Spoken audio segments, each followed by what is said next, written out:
Welcome to my channel. और आज हम क्वेश्चन पेपर 2019 के न्यूमेरिकल सोल्व करेंगे। अब जैसे नेक्स्ट न्यूमेरिकल है कि सोल्व करनी है डिफरेंशियल इक्वेशन, सही है। तो बस आप ये ट्रिक बना लिया करो, ठीक है ना, कि मतलब डिफरेंशियल इक्वेशन की तीन टाइप आपके पास, ठीक है। एक तो वेरिएबल सेपरेबल, नाम में उसकी डेफिनेशन है कि वेरिएबलों को सेपरेट करो। नॉर्मली न्यूमेरिकल आपको एक्स और वाई के मिलते हैं, मतलब एक्स वालों को एक तरफ, वाई वालों को एक तरफ, इसका ये मतलब है। दूसरा केस ओमो का, ओमोजीनियस, मतलब ओमो का मतलब ही होता है सेम, मतलब सेम का मतलब है यहाँ पर पावर से, ठीक है। देख लो पावर सभी जगह वन है, तो ये बात क्यों है, ठीक है। एक केस बचा था आपके पास लीनियर का, सही है। हाँ वो कह सकते हो ओमो के भी दो सब केस होते हैं, लीनियर के भी, वो एक अलग बात है, ठीक है ना। मतलब बेसिक तो ये है जो डिफरेंशियल इक्वेशन आपकी इस तरीके से, मतलब जहाँ पर आपने सोल्व करना होता है, सही है। तो बस इसके बाद होमोजेनियस नॉर्मली हम, ठीक है ना, वाई को पुट करते हैं, ठीक है ना। मतलब वैसे देखा जाए वाई को v इंटू एक्स हो सकता कोई इस तरीके से चलना चाहिए, मतलब होमो का जो सेकंड केस है उसमें फिर dx/dy निकाला जाता है, मतलब लेफ्ट हैंड साइड में हो सकता है dy/dx किसी को अच्छा ना लगता हो, बस क्या करो अब, बस इनको बदल दो, या फिर को दोनों साइड रेसिप्रोकल ले लो, तब भी बात सही है। या फिर कह दो क्रॉस मल्टीप्लाई करके, वो काम करती है, अपनी अपनी चॉइस है, ठीक है। लेकिन जो इनके सब केस है ना, वो हम स्पेशल जगह यूज करते हैं, ये कह सकते हो आप, ठीक है ना। मतलब ये अगर इस चीज़ का प्रूफ चेक करना हो डिफरेंशियल इक्वेशन में, इस जैसे इस कंसेप्ट का न्यूमेरिकल है तो चेक कर लेना आप, मतलब एक्स बाई वाई कहाँ पर यूज होता है, ये वाली चीज़, सही है। नॉर्मली हम इस चीज़ से सोल्व कर लेते हैं न्यूमेरिकल। तो बस y को पुट कर दिया इंटू एक्स, अगला step differentiation with respect to x। यहाँ पर v भी एक फंक्शन है, तो मतलब दो फंक्शन में मल्टीप्लाई, तो u into v formula apply कर दिया डिफरेंशिएशन वाला, सही है। फिर दोनों को इक्वेट कर दो, ठीक है, dy बाई डी एक्स, मतलब इस दोनों की राइट हैंड साइड इक्वेट कर दी, ये कह सकते हो, सही है। फिर रिजल्ट में आपको, ठीक है ना, जो पुट किया था वो नहीं नजर आना चाहिए, मतलब वाई खत्म करना होता है, सिंपल सी बात है, ठीक है। और ओमो, ओमो है, ओमो चेंज हो जाता वेरिएबल सेपरेबल में, ये पता होना चाहिए, ठीक है। मतलब यहाँ पर जो ये काम किया हुआ है ना, कि मतलब वी वाले एक तरफ, एक्स वाले एक तरफ, सिंपल सी बात है, हमें पता होना चाहिए, सही है। उसके बाद सिंपल सी कैलकुलेशन है, ठीक है, मतलब इंटीग्रेट करना होता है सिंपल। अब एक बार इसका हो जाएगा, वो दो टर्म है, ठीक है। तो देख लो यहाँ पर क्या हो जाएगा, 1+v² और यहाँ पर v, सही है। तो इसका बताओ इंटीग्रेशन कैसे होगा, नीचे वाले का डिफरेंशिएशन क्या होता है, 1+v² का डिफरेंशिएशन, 1 तो कांस्टेंट है और v² का पावर रूल से 2v, तो मतलब ऊपर 2 चाहिए, ले आना, सही है। अपनी अपनी चॉइस है, सिंपल समझना होता है। और ये डायरेक्ट आपको प्योर क्वाड्रेटिक नजर आनी चाहिए, डिवाइड में प्योर क्वाड्रेटिक के साथ फॉर्मूले होते हैं, ठीक है, इंटीग्रेशन की, वो आप चेक कर सकते हो प्ले लिस्ट में, ठीक है। तो बस आगे कैलकुलेशन कुछ इस तरीके से रहेगी, ठीक है ना। तो मतलब यहाँ पर जो सॉल्यूशन है पहले से लिख लेते हमने, ठीक है ना, तो इस तरीके से, सही है। बस ये कैलकुलेशन है, ठीक है।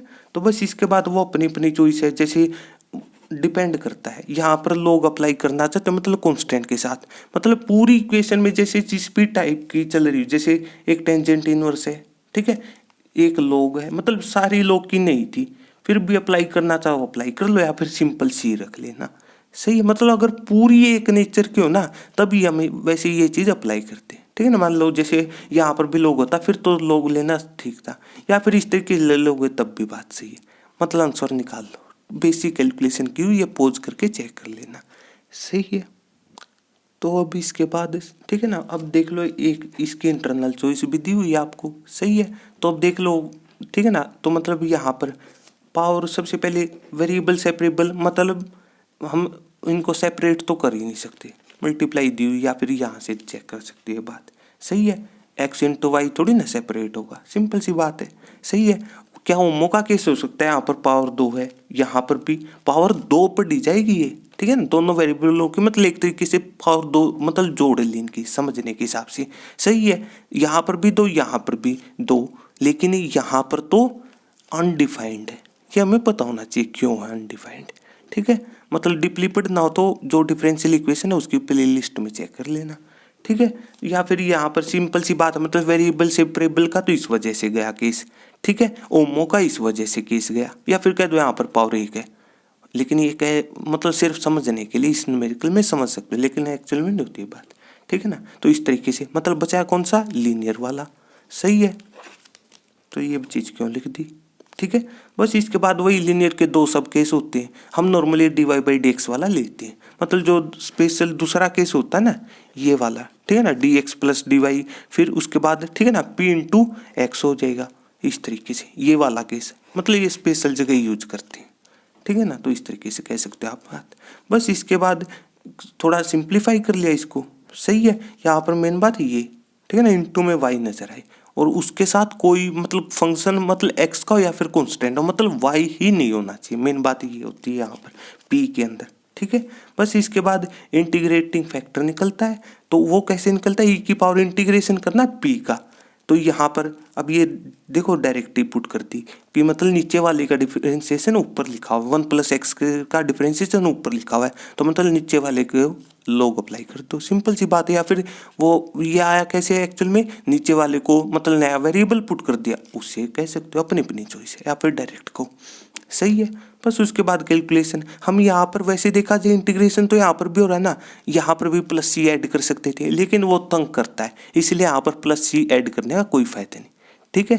बस इसके बाद जो एक्सपोनेंशियल और लॉगरिथमिक फंक्शन है वो एक दूसरे के इनवर्स होते हैं, तो इसलिए ये चीज़ कैंसिल 1 + x, ठीक है। और सॉल्यूशन किस तरीके से मिलता है, ये फॉर्मूला आता है कि y into integrating factor, integration होगा किसका, q इंटू इंटीग्रेटिंग फैक्टर और विद रिस्पेक्ट टू जिसके रिस्पेक्ट में आपने डिफरेंशिएशन करना था उसी के रिस्पेक्ट में इंटीग्रेशन होगा, सही है। यहाँ पर बेसिक कैलकुलेशन कोट x का डायरेक्ट फॉर्मूला आता है आपके पास, सही है, तो वैल्यू पुट कर दी और कुछ नहीं, ठीक है। तो आगे सॉल्यूशन कुछ इस तरीके से आ जाएगा, सही है, मतलब बेसिक कैलकुलेशन थी और कुछ नहीं, सही है। तो अब इसके बाद नेक्स्ट न्यूमेरिकल हमारे पास जैसे, ठीक है ना, कि 22 है कि let A B C be 3 vectors, ठीक है, उनके मैग्नीट्यूड दिए हुए, सही है। जो जो कंडीशन लिख लो सबसे पहले आप, उसके बाद इफ दी, इफ का मतलब ये भी कंडीशन गिवन है कि प्रोजेक्शन ऑफ बी, ठीक है ना, बी की प्रोजेक्शन का मतलब परछाई, और अलोंग, अलोंग को या फिर ऑन को ए की बात है, सही है। तो मतलब प्रोजेक्शन ऑफ बी अलोंग ए तो किसके बराबर हो जाएगी, ठीक है ना। ये तो मतलब ये तो केवल रिजल्ट पहले से दे रखा कि is equal to the projection of C along A, ये तो इस वजह से, और इसका रिजल्ट ये आ जाएगा, सही है। प्रोजेक्शन के लिए आसान तरीका क्या बताया था कि ऊपर उन्हीं दोनों की तो डॉट कर दो, सही है, और नीचे नीचे मतलब जो वेक्टर नीचे हो, मतलब यहाँ पर इसको समझना चाहते हो, मतलब जैसे ये वेक्टर नीचे है और मतलब कहीं पर समझ लो कि बी वेक्टर इस तरीके से, सही है, मतलब जो नीचे होगा उसी का मैग्नीट्यूड, मतलब जिस पर परछाई बन रही हो, आसान तरीका तो ये याद रखने का। इसी तरीके से यहाँ पर सी डॉट है, यहाँ पर भी ए पर बन रही, तो इस तरीके से यहाँ पर दोनों कैंसिल हो जाएंगे, डायरेक्ट कैलकुलेशन करनी, एक ये इक्वेशन मिल जाएगी आपको, ठीक है। कुछ रिजल्ट गिवन थे, उसके बाद एक और कंडीशन दे रखी है आपको, ठीक है ना, कौन सी, ये कि एंड बी और सी आपस में परपेंडिकुलर है ईच अदर, बी और सी, तो मतलब परपेंडिकुलर मतलब थीटा उनके बीच का 90 डिग्री, तो कौन सा फॉर्मूला यूज हो जाएगा, कोस 90 0, कोस 90 किस में आता है, डॉट प्रोडक्ट में। देखो ये छोटी छोटी बातें तो याद रखनी पड़ेंगी, ये डॉट प्रोडक्ट क्यों काम की थी, सही है। इसके बाद ये रिजल्ट निकालना आपने इन सभी की हेल्प से, ठीक है। तो बस इस टाइप का रिजल्ट तब भी निकलता है, क्या करना होता है, आसान तरीका क्या था सोल्व करने का कि उसी का होल स्क्वायर कर दो, सही है, सबसे आसान तरीका तो ये बनता है। फिर उसके बाद ठीक है ना, हम मतलब किसी को अगर इस चीज़ में कोई डाउट हो कि ये टर्म कहाँ से लिख दी, ठीक है ना, यहाँ पर मतलब इतना डिस्कस नहीं करेंगे, ठीक है ना। हाँ, किसी को प्रूफ चाहिए इन बातों मतलब ये कहाँ से, इस टाइप के फैक्टर कहाँ से आते हैं, तो कोई भी इस टाइप का न्यूमेरिकल उठा लो आप, ठीक है ना। जैसे ये न्यूमेरिकल आप कह सकते हो जैसे कि जो मतलब आपके पास वेक्टर की, हमारे पास वेक्टर की प्लेलिस्ट है वहाँ पर है इस टाइप, मतलब वेक्टर चैप्टर में होती है इस टाइप की न्यूमेरिकल, ठीक है ना। इस टाइप से मतलब चेक कर लेना, ठीक है, कोई भी न्यूमेरिकल चेक कर लेना, वहाँ पर इस टाइप से मिल जाएगा आपको, सही है। बस यहाँ पर सिंपल सी बात याद रखने का तरीका क्या है कि सबसे पहले जैसे यहाँ पर क्या पढ़ सकते हो, इसको ये पढ़ लो a - b + c, या फिर हो सकता कोई इसको ये कहना चाहता हो, अपनी अपनी चॉइस है, किसी को ये इस तरीके से +b नजर आता होगा, मतलब +(-b), ठीक है ना। इसका फॉर्मूला सिंपल सी बात है क्या होता है, ठीक है ना, a² + b² + c², फिर +2 × 2 की मल्टीप्लाई, ठीक है। फिर एक बार b इंटू सी, एक बार c इंटू ए, या फिर a इंटू सी लिखो, सही है। फिर इसके बाद ये तो मैग्नीट्यूड में बदल जाएगा। हमें पता होना चाहिए क्यों बदलता है, इसका प्रूफ चेक करना, वो बता दिया आपको, मिल जाएगा, ठीक है। इसके बाद और यहाँ पर जो ये ए पी है, ये सिंपल ए पी नहीं लिखे जाएंगे, ये डॉट की हेल्प से लिखे जाएंगे, सही है। बस यहाँ पर इसको बेस मतलब सिंपल कैलकुलेट करना है। जो ये 3 रिजल्ट दिए हुए थे सारे वैल्यू पुट कर दो, आपके पास आंसर आ जाएगा, ठीक है। तो मतलब आगे का आंसर कुछ इस तरीके से रहेगा आपके पास, मतलब बेसिक कैलकुलेशन है। और यहाँ पर जो डॉट प्रोडक्ट है उसके अंदर कॉम्यूटेटिव प्रॉपर्टी एग्जिस्ट करती है, वो रिजल्ट अप्लाई करती है। मतलब सी डॉट ए और ए डॉट सी कैंसिल क्यों हुए, पहली बात तो -2 है, मतलब दोनों के कोफिशिएंट बराबर है, एक प्लस का एक माइनस का। और फिर कॉम्यूटेटिव प्रॉपर्टी, मतलब बेसिक कैलकुलेशन पुट कर दिया है, रिजल्ट मिल गया 61, ठीक है ना। फिर उसके बाद लेकिन ये स्क्वेयर था, हमें केवल एक पावर चाहिए थी, मतलब स्क्वेयर रूट लो। वैसे देखा जाए तो यहाँ पर ये बात भी है, इवन पावर रखते तो प्लस माइनस आएगा, लेकिन मैग्नीट्यूड कभी होता नहीं, तो मतलब माइनस साइन कहाँ गया पता होना चाहिए, सही है। इस तरीके मतलब बेसिक कैलकुलेशन करनी थी, तो इस तरीके से रिजल्ट रहेगा, सही है। तो अगर आपको मेरी वीडियो अच्छी लगी हो तो इसको लाइक कीजिए और मेरे चैनल को सब्सक्राइब कीजिए। तब तक के लिए थैंक यू।